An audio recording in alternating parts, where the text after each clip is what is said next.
성도 여러분 반갑습니다. 오늘도 우리 주님이 함께 하시는 가운데 은혜롭고 복된 하루가 된 줄로 믿습니다. 이 시간 우리가 이 가정 예배를 통해서 함께 은혜를 나눌 본문 말씀 마가복음 11장입니다. 마가복음 11장 27절부터 33절까지에 있는 말씀, 마가복음 11장 27절부터 33절까지에 있는 말씀 봉독합니다. 그들이 다시 예루살렘에 들어가니라. 예수께서 성전에서 거니실 때에 대제사장들과 서기관들과 장로들이 나와 이르되 무슨 권위로 이런 일을 하느냐? 누가 이런 일 할 권위를 주었느냐? 예수께서 이르시되 나도 한 말을 너희에게 물으리니 대답하라. 그리하면 나도 무슨 권위로 이런 일을 하는지 이르리라. 요한의 세례가 하늘로부터냐 사람으로부터냐? 내게 대답하라. 그들이 서로 의논하여 이르되 만일 하늘로부터라 하면 어찌하여 그를 믿지 아니하였느냐 할 것이니 그러면 사람으로부터라 할까 하였으나 모든 사람이 요한을 참 선지자로 여김으로 그들이 백성을 두려워하는지라. 이에 예수께 대답하여 이르되 우리가 알지 못하노라 하니 예수께서 이르시되 나도 무슨 권위로 이런 일을 하는지 너희에게 이르지 아니하리라 하시니라. 아멘. 오늘 말씀은 성전에서 예수님이 하셨던 일, 그러니까 장사하는 사람들을 내쫓으신 일에 대해서 대제사장들과 바리새인들이 반격하는 내용입니다. 우리가 이 본문 말씀을 생각하기 전에, 묵상하기 전에 먼저 주의해서 봐야 될 표현들이 있습니다. 대제사장들이라고 하는 표현입니다. 대제사장은 지성소에 들어가서 성전 안에 하나님이 계시다라고 유대인들이 여기는 지성소에, 거기는 대제사장만 들어갈 수 있죠. 대제사장이 들어가서 모든 백성들을 위해 속죄하는, 사죄하는 역할을 맡은 사람이 대제사장입니다. 하나님이 직접 선택하신 아론이 최초의 대제사장이었고, 그 후로는 아론의 후손들 중에서 직계 자녀에게 이 대제사장의 직분이 승계되도록 되어 있었습니다. 그래서 대제사장이 재직하는 중에는 후임 대제사장을 선출하지 않고 대제사장이 세상을 떠났을 때 그 자녀들 중에 흠결이 없는 자들로 대제사장의 직분을 이어받을 수 있도록 임직을 하게 되고, 다른 자녀들은 제사장으로서 대제사장을 보좌하게 그렇게 되어 있었습니다. 그런데 이스라엘 백성들이 바벨론의 포로로 끌려갔다가 돌아온 후에 이스라엘을 통치하던 그 나라들, 이스라엘을 식민지로 통치하던 나라들이죠. 그들이 보니까 이스라엘 민족을, 이 유대 민족을 어떻게 하면 효과적으로 통치할 수 있을까? 자주 반란을 일으키니까 반란을 일으키지 아니하도록 백성들을 잘 다스릴 방법이 무엇일까 연구를 해보니까 유대인들이 종교적으로 매우 독특한 신앙을 가지고 있다라는 것을 알게 됩니다. 하나님을 믿는 그러한 민족이다라는 것을 알고는 그들에게 가장 영향을 많이 미치는 사람들이 종교 지도자들, 제사장들이라는 것을 알게 되죠. 그래서 아론의 후손들 중에 식민지 정부의 협조를 잘하는 사람, 협력을 잘하는 사람을 대제사장으로 임명을 합니다. 그러니까 하나님의 선택에 의해서 대제사장이 되는 게 아니라 식민지 정부에 잘 협력하면, 식민지 정부가, 그러니까 예수님 당시에는 로마지요. 로마 정부에서 대제사장을 임명을 하는 거예요. 더 나아가서 대제사장이 살아있는 데에도 정부에 더 적극적으로 협력하는 사람이 있으면 그 사람을 대제사장으로 임명하는 그런 일도 발생하게 됩니다.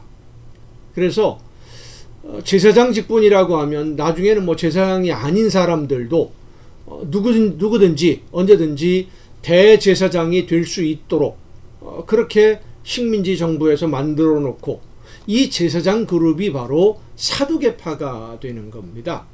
사두개파라고 이름이 불려지는 것이 다윗 시대의 대제사장, 다윗 왕 시절의 대제사장이 사독이거든요. 이 사독의 후손들, 그게 바로 사두개파입니다. 사두개인입니다. 그래서 이 사두개파 사람들은 로마 식민지 정부 시절에 예수님 당시에는 숫자는 적었습니다. 그렇지만 식민지 정부 로마와 협력하면서 정부의 고위 관직을 다 독점하게 되고 결국 제사장이라는 직분이 계급이 되고 그들의 직업이 되었던 겁니다.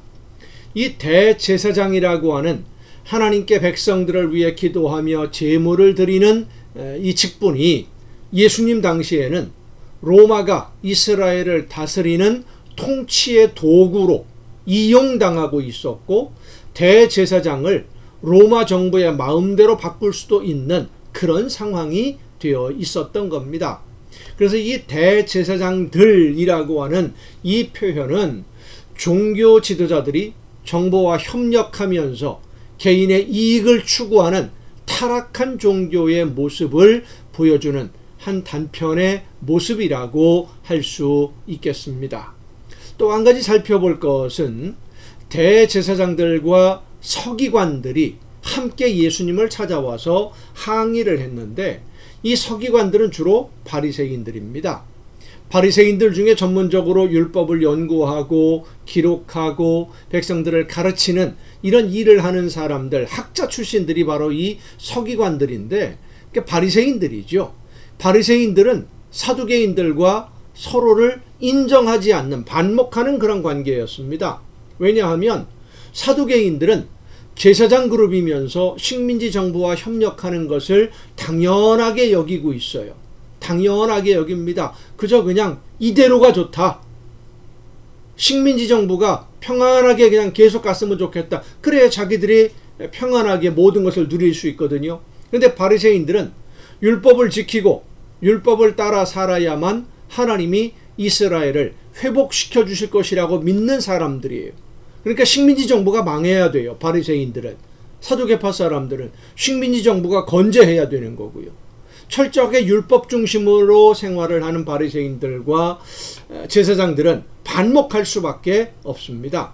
이 바리새인들은 하나님의 심판의 날이 분명히 있다라고 그렇게 믿고 있었고 그렇게 가르쳤는데 사두개파 사람들은 하나님의 심판을 믿지도 않았고 부활도 믿지 않았던 사람들입니다. 현실이 최고였던 거예요. 그게 바로 대제사장들 사두개파, 서기관들은 바리새파. 유대인들 사이에서 가장 영향력이 있으면서도 반목하고 있던 이 두 집단이 예수님을 공격하는데 한 마음이 되었다, 한 편이 되었다라는 것을 보여주는 장면이 오늘 우리가 읽은 이 본문 말씀입니다. 예수님이 성전에서 장사하는 사람들을 내쫓았을 때 대제사장들 뿐만 아니라 성전에서 장사하는 사람들로 인해 많은 수입을 얻고 있었던 무리들, 성전을 관리하고 운영하는 제사장들만 찾아와서 예수님께 항의했다 그러면 쉽게 이해가 될 수 있지만 성전에서 장사하는 이 사람들이 율법적으로 문제가 있었기 때문에 반목하고 있던 바리새인들이 예수님이 하신 일을 항의하기 위해서 제사장들과 함께 왔다라고 하는 것은 평소에 대립하던 두 세력이 예수님을 제거하기 위해서 힘을 합하고 있었다는 것을 알 수 있게 해줍니다. 복음서의 기록들을 보면 예수님을 제거하기 위해서 힘을 합치는 여러 세력들의 이야기가 등장을 합니다. 바리새파와 사두개파뿐만 아니라 헤롯 땅까지도 한편이 돼요. 결국 예수님을 제거하기 위해서 이스라엘의 모든 세력들이 힘을 합하고 있었다는 겁니다. 세상의 악한 세력들은 자기들의 이익을 위해서라면 언제든지 어떤 누구와도 손을 잡기도 하고 때로는 어제의 우군, 친구를 적으로 만들기도 합니다.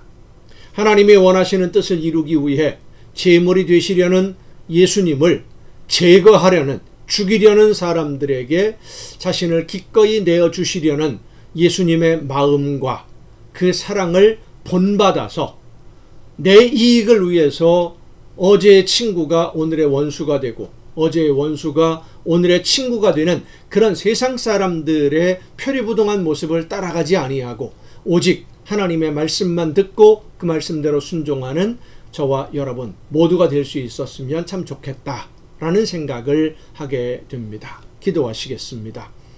오늘도 크신 은혜로 저희들을 인도해 주시는 아버지 하나님, 하나님이 기뻐하시는 뜻을 깨닫고 원하시는 대로 순종하기에 오늘도 최선을 다해 열심을 다하는 우리 모두가 되게 하여 주시옵소서.